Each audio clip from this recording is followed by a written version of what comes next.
Dipaksa nikah bab 35. Jangan lupa subscribe, like, dan komen. Alvaro tidak tahu cara mengajari putri kecilnya ini. Usia dan badan boleh kecil, tapi pemikirannya tidak seperti usianya.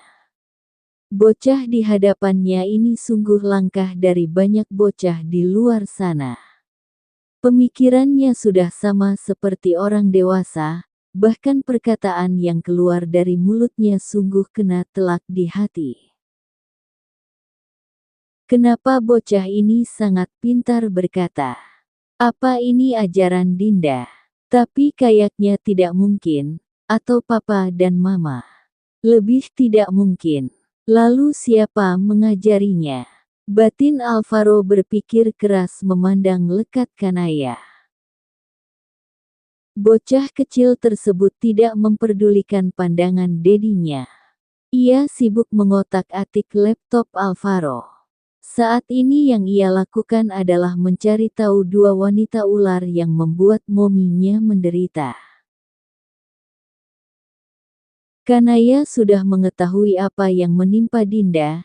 Ia berjanji akan membalas kedua wanita jelmaan ular itu. Bahkan ia akan membuat mereka merasakan berkali-kali penderitaan dari apa yang mereka lakukan pada mominya. Semua informasi tersebut ia dapat dari data tersembunyi milik kakek Naldo. Maaf nenek ular dan tante ular, kalian sudah menyakiti momiku, jadi aku harus membalasnya. Aku tidak akan membiarkan seorang pun menyakiti momiku. Karena kalian momi dan dadiku berpisah dan aku besar tanpa sosok dedi. Jika kalian tidak bertindak sejahat ini momi dan dedi akan bersama. Dan aku akan bahagia menjalani masa kecilku dengan damai, bukan seperti ini.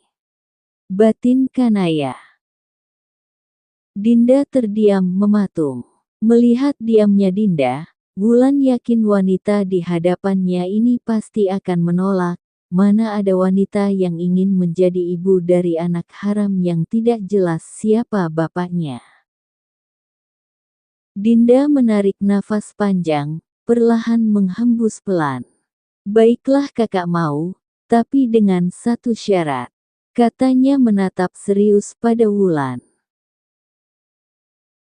Apa syaratnya? Tanya Wulan penasaran.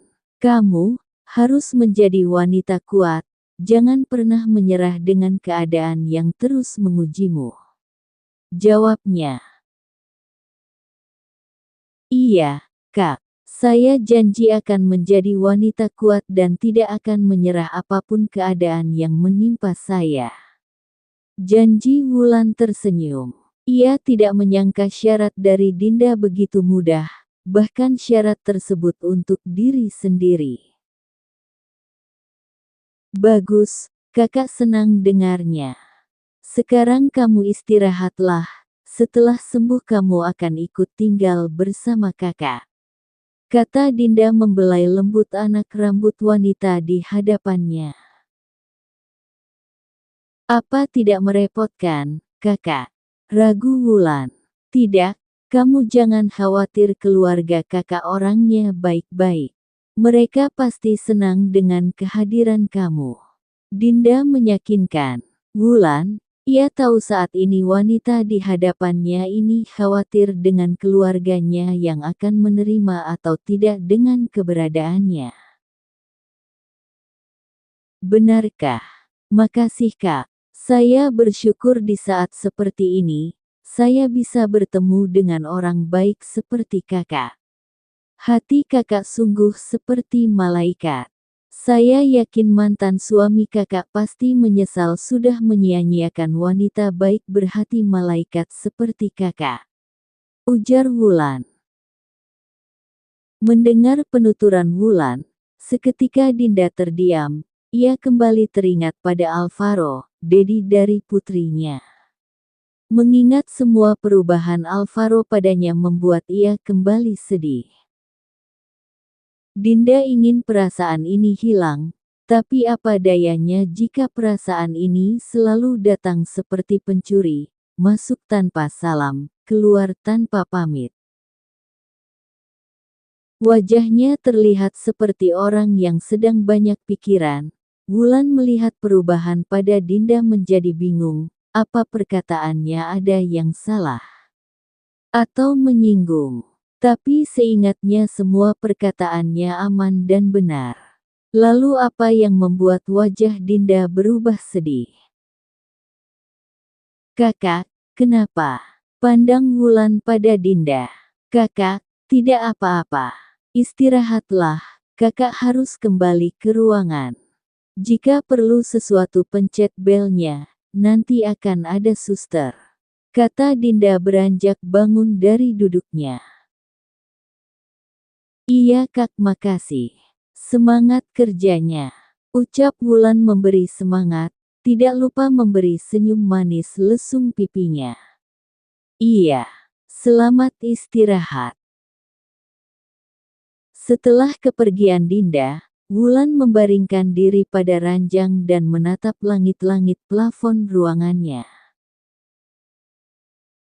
Terima kasih ya Allah, telah mempertemukan aku dengan orang yang baik seperti Kak Dinda.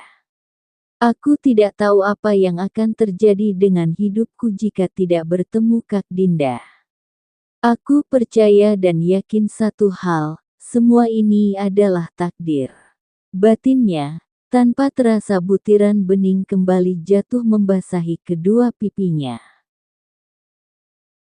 Sekarang Dinda sudah berada di ruangannya, setelah menangkan dan meyakinkan Wulan yang kini sudah ia anggap adiknya sendiri. Dinda menjatuhkan bokongnya pada kursi dan menundukkan kepala pada meja.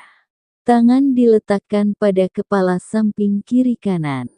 Melihat langsung masalah yang menimpa Wulan, ia merasa malu dulu pernah menyalahkan sang kuasa, bahkan pernah menganggap takdir hidupnya adalah takdir hidup yang paling berat.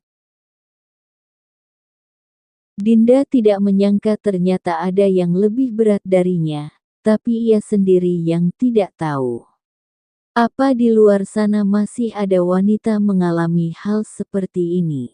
Apa masalah mereka akan lebih berat? Batin Dinda bertanya pada diri sendiri.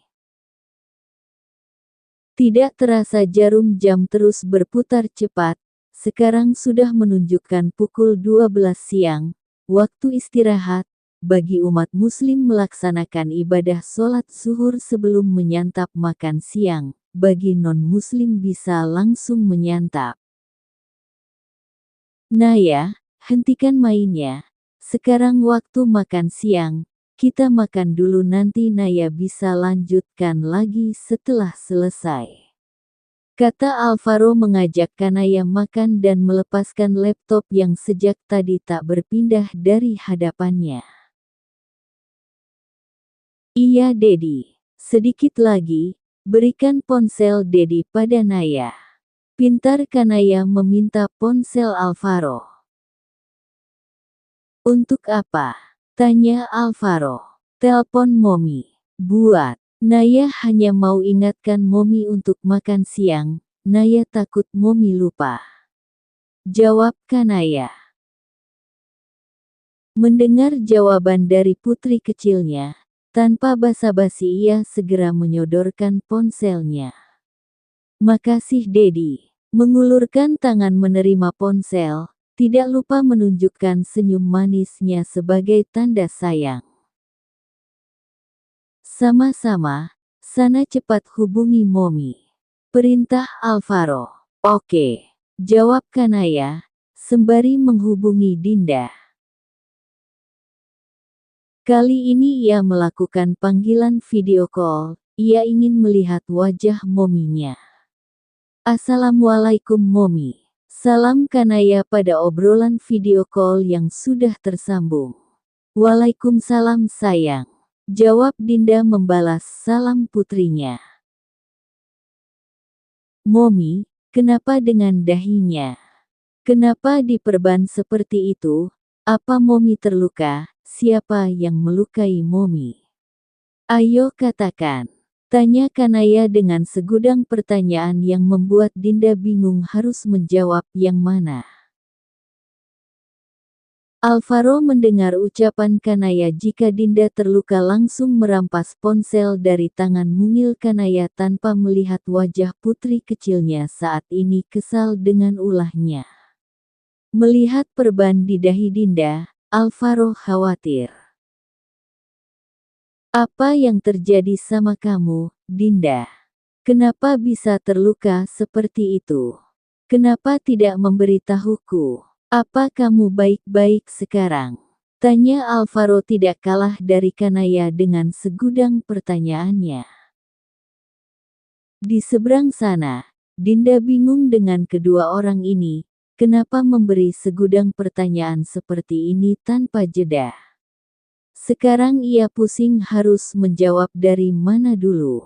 Kenapa? Dedi dan anak bertanya tanpa jeda. Apa remnya habis? Batin Dinda bingung menggeleng kepala.